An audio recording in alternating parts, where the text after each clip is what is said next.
Hello everyone, welcome to my channel engineering for you guys में आपका स्वागत है। यूनिट 2 के third lecture ion exchange process क्या है। ये इम्पॉर्टेंट टॉपिक है, इम्पॉर्टेंट इस आरजीबी में क्वेश्चन भी आता है। इसको देख सकते हैं आयन एक्सचेंज किस टाइप से क्वेश्चन पूछा जाता है।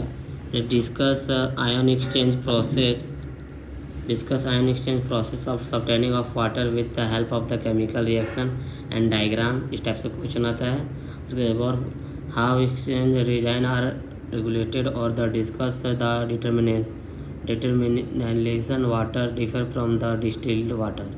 एक और इसको एक तरह से और पूछते हैं, what is the disadvantage of the hard water, how is the hardness of water is removed by the ion exchange method. आपको 3 तरह से क्वेश्चन पूछता है। तो आपका डिफिनेशन इसमें होगा आयन एक्सचेंज प्रोसेस का डिफिनेशन है, it is the process of the obtaining water. इस तरह आपका process of obtaining water by the exchange of the cation and ion through.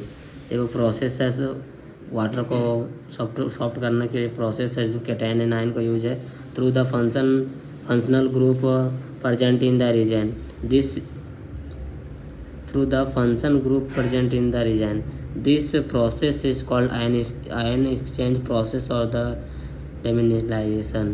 ये आपका डिफिनेशन है आयन एक्सचेंज प्रोसेस का।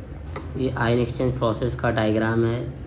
यहाँ हार्ड वाटर इनलेट होगा, यहाँ सॉफ्ट वाटर आउटलेट होगा।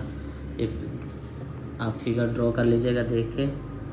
ये इम्पॉर्टेंट टॉपिक आरजीबी एग्जाम में आता है, चाहे आयन एक्सचेंज मेथड आए, जियोलाइट प्रोसेस या फिर लाइम सोडा प्रोसेस। तीनों में से क्वेश्चन 2 क्वेश्चन कन्फर्म है 14 नंबर का। और फिर आप ये फिगर ड्रॉ कर लीजिएगा। उसके बाद आयन एक्सचेंज क्या है। These are the cross linked high molecular weight organic polymer. Example for styrene, पहला एग्जाम्पल स्टाइन डी विनाइल या बेंजीन कोपोलीमर, और दूसरा फिनॉल फॉर्मल्डिहाइड रिजाइन। एग्जाम्पल है आयन एक्सचेंज रिजाइन का। फिर sulphonic acid as the function of the group for the ion exchange property. Types of resin, there are 2 types of resin, cation exchange resin CER जिसको बोलते हैं, और anion exchange ये ER बोलेंगे। Cation exchange CER क्या है, इसमें पहला होगा weak acetic cation exchange resin. It is form by the addition और the carbonization of styrene D vinyl benzene and copolymer. Strong acid में it is formed by the addition of sulphonic और styrene और di vinyl और copolymer. Exchange resin ये ER क्या है, इसमें basic इसमें it is form by the addition of the basic function group as amines and the substitute amines. Strong basic में क्या है, it is form by the addition और द और quaternary ammonium salt in the resin. इसमें cation exchange का इसमें एक reaction लिखा हुआ आप देख सकते हैं। कॉमर्शियल एग्जांपल है ये CER का। इसमें से आप ये फिगर ड्रॉ कर लीजिएगा। एग्जाम में ऐसे ही लिखना जैसे आपको आंसर बता रहे हैं आरजीबी में भी। इसको वीडियो को पॉज करके आप नोट्स भी साथ में लिखते जाए। और आरजीबी के एग्ज़ाम में हम जैसे जैसे आपको नोट्स बता रहे हैं, जैसे जैसे बता रहे हैं आपको आरजीबी एग्ज़ाम में वैसे ही लिखना है। उसमें से आपको अगर आप ऐसे लिखेंगे तो आपको 7 नंबर में 7 नंबर 6 नंबर कन्फर्म मिल जाएंगे। ऐसे ही लिखिएगा रिएक्शन। बाद एनायन एक्सचेंज क्या है, ये फिगर ड्रॉ कर लीजिएगा। उसके बाद reaction of the cation exchange CER का क्या है, सो रिएक्शन ऑफ CER, ये रिएक्शन आप देख लीजिएगा। Process of regeneration of CER for the regeneration of CER either dilute HCl और 2% ऑफ H2SO4 इज एडेड। ये रिएक्शन हो गया। उसके बाद फिर सेकेंड रिएक्शन H2SO4 के साथ है रिएक्शन, ये भी रिएक्शन है। उसके बाद regeneration of IER for the regeneration of ये ER या IER sodium hydroxide solution Na2SO3 is added. ये रिएक्शन हो गया। उसके बाद एडवांटेज इसका क्या क्या है। एडवांटेज है water obtained by this process contents hard water up to 2 ppm। ये एडवांटेज है आयन एक्सचेंज का। एडवांटेज है, पहला एडवांटेज है water obtained by this process contents hard water up to 2 ppm। Second, acidic और the alkaline water do not do not harm the resin. Third point है no sludge formation take place. Disadvantage है इसका capital cost of equipment is high, टर्बिट water block the region. ये advantage और disadvantage है। ये important topic ion exchange method, ये RGP में exam में आता है, इसको अच्छे से कर लीजिएगा। जियोलाइट प्रोसेस इंपॉर्टेंट टॉपिक है, आरजीपी में एग्जाम में आता है। आरजीपी में इस टाइप से क्वेश्चन आता है जैसे what are zeolite process, discuss chemistry involve in the zeolite process of the obtaining hard water with limitation. और एक आता है explain the principle and process of zeolite process, how they are function removed in hardness of water, write the advantage and disadvantage of diagram. और permutit method भी बोलते हैं zeolite process को, आप इसको देख लीजिएगा, ये इंपॉर्टेंट टॉपिक है। इसमें द प्रोसेस मतलब permeability process of the obtaining of water by the exchange of cation through naturally hydrated alumina, silicate and minerals is known as the zeolite process. Zeolite process को परम्यूटिव method बोलते हैं। इसमें formation of zeolite होता है Na2Z, फिर Na2O, Al2O3 X SiO2 into YH2O N2I2 X equal to 2 to 10 और Y equal to 2 to 6 types of zeolite. There are two types of zeolite process, पहला natural zeolite, दूसरा synthetic zeolite. Natural zeolite क्या होता है? It is found by the natural and non-porous amorphous and the trouble. Example nitrolite, Na2O, Al2O3, 4SiO2 and 2H2O.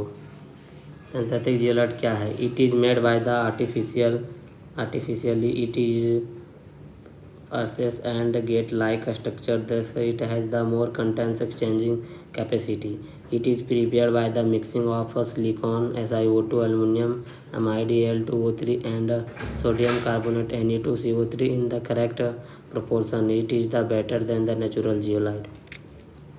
Reaction of zeolite आप देख सकते हैं CaSiO3 H2O एक्सटॉस्ट zeolite है। आप रिएक्शन अच्छे से देख लीजिएगा, 5-6 रिएक्शन है। उसके बाद एडवांटेज ऑफ जियोलाइट प्रोसेस क्या क्या होता है। फर्स्ट है water obtained by the zeolite process contain hardness up to 10 ppm। First point advantage. और सेकेंड पॉइंट है less skilled labour is required. Third है no sludge formation take place. Fourth the tank use for this process occupy very less space. This zeolite tank may be attracted anywhere in the pipeline. So disadvantage of zeolite process. If water is very hot, it should be made cold water because hot water is destroyed zeolite softness. Second, if water is troubled, it should be filtered before passing through the zeolite softener. Turbine water block the zeolite. Third point, if water is highly acidic, it should be naturally by the adding base या soda because acidic water destroyed.